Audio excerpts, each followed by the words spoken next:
Il capitolo dei risarcimenti ai cittadini si può dire ormai concluso, resta aperto invece quello delle grandi opere per la messa in sicurezza del territorio. Nel Veneto servirebbero, si stima, 2 miliardi e 700 milioni di euro, ne sono disponibili 270. Chiaro che non si potrà fare tutto e subito. Stamane a Palazzo Trissino l'incontro fra il commissario straordinario per l'alluvione, per la Stancari, e i sindaci dei comuni colpiti. Le grandi opere, quelle che potrebbero mettere in sicurezza definitivamente dei interi territori, sono i bacini di laminazione.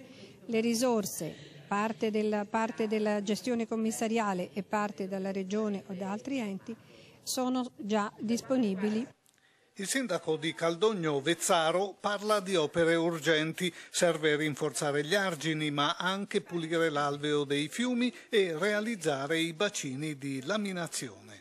Per quanto invece riguarda le opere di sicurezza idraulica, su questo dobbiamo avere una forte attenzione. È chiaro che c'è bisogno quindi di una sensibilizzazione totale e complessiva, ma mi pare che il commissario ce l'ha e la Regione pure.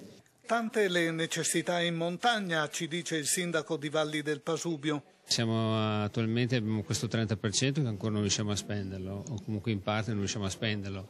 A noi necessita almeno un altro 30%, cioè un altro 5-6 milioni di euro per poter poi rimettere veramente in sistemazione le strade, la viabilità e il territorio.